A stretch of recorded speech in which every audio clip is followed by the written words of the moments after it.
जिसको देखिए अपना मत अपना पंथ बनाए बैठा है, परंतु पूर्ण संयम सहित धर्म की राह पर जिंदगी को चलाना बड़ी बात। शरीर साफ हो जाना कठिन नहीं है माई बाप, मन निर्मल हो जाना ये बहुत बड़ी बात है। और आप लोग सुंदरकांड पढ़ते हैं? कौन कौन पढ़ता है सुंदरकांड? आप में से बहुत लोग पढ़ते हैं। सुंदरकांड की एक चौपाई है, निर्मल मन जन सो मोहि और मोहि कपट छल छिद्र नभा। इसका अर्थ जानते हैं? इस चौपाई का अर्थ राम जी कहते हैं कि जिसका मन निर्मल हो गया है सो मोहि पावा। पावा यानी पाया हुआ है, पाना नहीं है, पाया हुआ है। सो मोहि पावा, कौन? जिसका मन निर्मल हो गया। भगवान को पाना नहीं है माई बाप, भगवान मिले मिलाए हैं। दिखाई क्यों नहीं पड़ते महाराज? मन निर्मल नहीं है इसलिए नहीं दिखाई पड़ते। सवेरे सवेरे नहाकर बाथरूम से निकलिए और कंघी करने के लिए अलमारी में लगे शीशे के सामने जाइए। शीशे पर मैल लगा हो ना, अपना चेहरा दिखाई नहीं पड़ता माई बाप। उसी प्रकार मन पे मैल लग जाए तो बगल में मिले मिलाए भगवान दिखाई नहीं पड़ते हैं।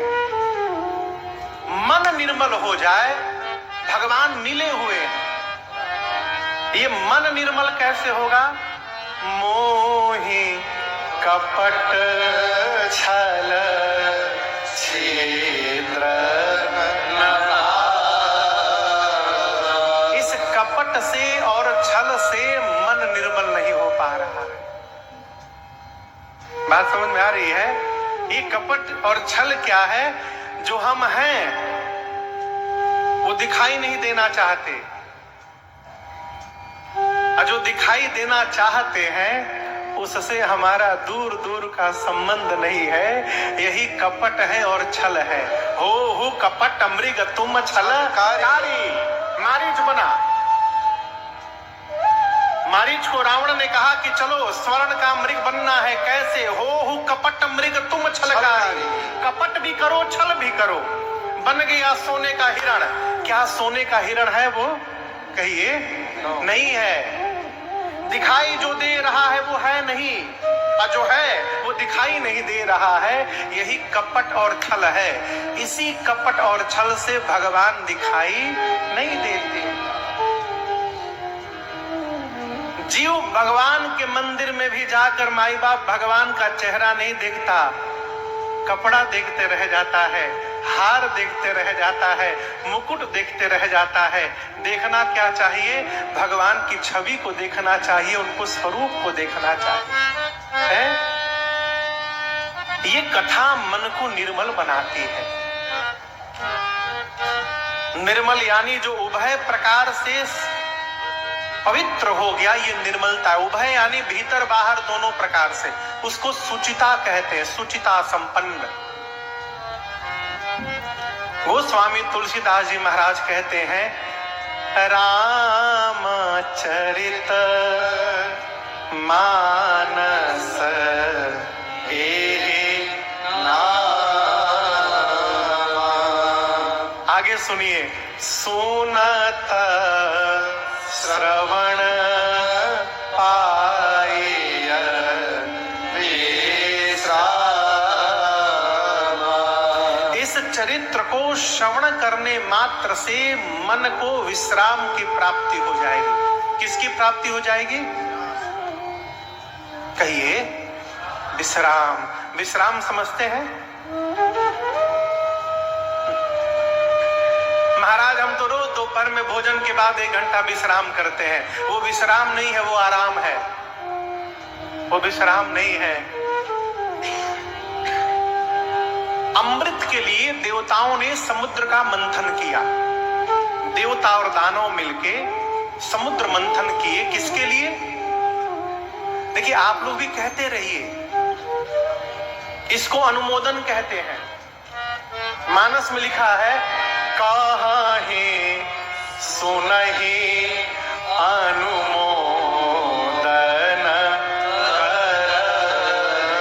जो कहे अथवा सुने अथवा बीच में हुंकारी पारे। हुंकारी समझते हैं? हमारे गांव कलकत्ता में एक चाची थी घर के पीछे, रमा चाची। तो मैं छोटा था तो वो हमको कहानी सुनाती थी। तो कहती थी, बाबू कहानी के बीच में हूं हूं बोलना पड़ेगा। अच्छा, इसको हुंकारी कहते, अनुमोदन। गोस्वामी जी कहते, जो कहे सुने और अनुमोदन करे वो इस भवसागर को गौ के खुर के बराबर पार कर जाएगा, उसे पता चलने वाला नहीं है। तो मैं पूछूं तो बीच में कहा करिए, क्या कह रहा था? समुद्र मंथन हुआ किसके लिए? अमृत के लिए। देवता और दैत्य मिलकर बासुकी सर्प को मंदार पर लपेटा गया, क्षीर सागर के मध्य में रखा गया। एक भगवान कक्षप अवतार धारण किए, क्योंकि बालू में तो घूमेगा नहीं, पत्थर। तो भगवान कक्षप रूप धारण करके समुद्र के अंतस्थल पे बैठे और कक्षप भगवान की पीठ पर मंदार पर्वत को रखा गया और बासुकी सर्प को लपेटा गया। एक छोर पकड़े देवता, दूसरा छोर पकड़े दैत्य और समुद्र का मंथन प्रारंभ हुआ अमृत के लिए। पहले क्या निकला? विष निकला। विष निकला तो विष के ताप से हाहाकार मच गया। कौन संभालेगा विष को? अच्छा, बात हुई थी कि जो पहला फल लेगा देवता लेंगे। अब दैत्य बोले कि अब देवता आप लोग समझिए क्या करना, हमको क्या मतलब इससे। हाहाकार मचा हो। भगवान बोले, काम करो, लेके चलो बाबा के पास। भगवान श्री रामेश्वरम भूतनाथ भगवान के शरण में सभी देवता विष हलाहल का कटोरा लेकर पहुंचे। बाबा पूछे, क्या है? अब दर्शन करिए, देवता ये नहीं बोल रहे कि जहर लाए हैं। देवता भी अद्भुत साहब। देवता बोले, प्रभु पहला फल निकला है, सोचे पहला फल घर के बड़े बुजुर्ग को सौंपा जाए, इसलिए आपके पास आए। बाबा तो जान ही रहे हैं, अमृत निकलता तो बड़े बुजुर्ग की याद ना आती।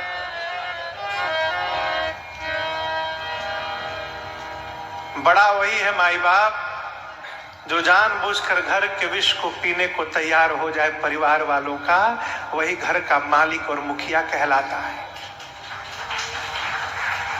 घर वाले पढ़ाते हैं उसको, बच्चे पढ़ाते हैं, पत्नी पढ़ाती है, भाई पढ़ाते हैं। अब घर का मालिक सबकी सुनकर मुस्कुराता रहता है और सुनता रहता है, पीता रहता है। इसीलिए जो अमृत पान किए वो केवल देव हो गए और बाबा विष पान करके महादेव हो गए। ये उसी का परिणाम है। देवता बोले, प्रभु पहला फल आया है, सोचे आपको बड़े बुजुर्ग हैं, आपको भेंट किया जाए। बाबा लिए। अब विष है तो उसका प्रभाव तो होगा ही। तो बाबा ने पहले क्या किया, गले में नीचे राम नाम का एक संपुट लगाया। गले में यहां पर जहां से नीचे प्रवेश होता है, राम नाम का एक ढक्कन लगाया, संपुट। राम को यहां लगाकर अब पूरा विष पी लिया। राम के ऊपर विष आ गया और फिर राम नाम के ढक्कन से बंद कर दिया। नीचे राम, ऊपर राम, अब बीच में हलाहल विष। वो विष यहीं पे रह गया, इसलिए बाबा का गला नीला हो गया और एक नाम हुआ नीलकंठ भगवान, उसी विष के कारण। कई मूर्ख लोग कहते हैं कि क्यों दूध का अभिषेक किया जाता है बाबा को। उस विष के ताप को कम करने के लिए। दूध विष को काटता है, इसलिए बाबा पर दूध का अभिषेक किया जाता है, जल का अभिषेक किया जाता है। वो विष से जो ताप है उससे कम हो बाबा को। उसके बाद मंथन हुआ, बाकी 13 रत्न निकले, अमृत भी निकला। लूट मची देवताओं में और दानवों में, कौन अमृत लेगा। लेके भगे, उसी का जहां जहां बूंद गिरा 4 स्थान पर, वहां आज भी कुंभ का मेला लगता है। फिर भगवान ने मोहिनी रूप धारण किया और देवताओं को पान कराया अमृत। इस पूरी लीला के बाद एक दिन देवताओं को बाबा की याद आई कि हम लोगों ने तो बाबा को विष पिला दिया, हाल चाल पूछा जाए क्या स्थिति है। तो देवता लोग पहुंचे बाबा के पास, जाकर पूछे और कैसे बाबा? आनंद में। देवताओं ने कहा प्रभु हम लोगों ने आपको विष पिला दिया था और उसके बाद भी आप आनंद में हैं। बाबा बोले विष पिलाए तो और आनंद बढ़ गया। कैसे? मैं पहले से राम को लेकर के बैठा था, आप लोगों ने विष दे दिया, विष को मैंने पान किया, विष और राम दोनों मिल गए तो शंकर को विश्राम की प्राप्ति करा दिए। इससे आनंद हो गया जीवन। जीवन का वास्तविक विश्राम क्या है माई बाप? समझिएगा, किसी भी व्यक्ति की बात को सुनकर, कड़वी बात को सुनकर हमारी निष्ठा में परिवर्तन न आवे, ये विश्राम है।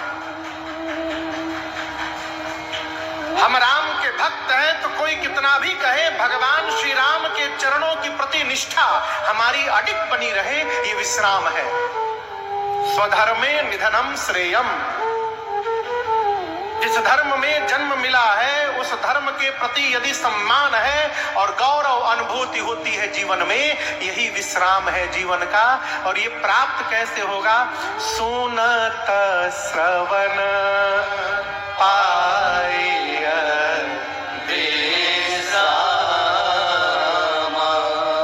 कथा ही जीवन में विश्राम प्राप्ति कराती है। और याद रखिएगा, विश्राम मिल जाने के बाद, बड़ी सूक्ष्म बात निवेदन करूं, जीवन की सबसे बड़ी समस्या का कारण जानते हैं क्या है? जीवन की स्थिति परिस्थिति बदलने के साथ साथ हमारी मन की स्थिति भी बदलती रहती है। विश्राम क्या है? जीवन की स्थिति भले बदल जाए, जीवन की परिस्थिति भले बदल जाए, भगवान की कथा मन की स्थिति को बदलने से रोकती है। यही विश्राम है। हमारा मन भगवान में निष्ठ है तो निष्ठावान रहे। देखिए, कथा का परिणाम ये नहीं है कि बीमारी नहीं होगी। भगवान के भजन का परिणाम ये नहीं है कि हमको कभी दुख नहीं होगा, सब होगा। शरीर मिला है तो व्याधि भी होगी। शरीरम व्याधि मंदिरम कहा गया, ये व्याधि का भवन है। जीवन है तो सुख दुख दोनों होगा। तो फिर महाराज कथा सुनने के बाद क्या होगा, क्या लाभ है? इसका एक ही लाभ है माई बाप, दुख आने पर मन विचलित नहीं होगा और सुख आने पर मन बावला नहीं होगा। यही कथा का लाभ है।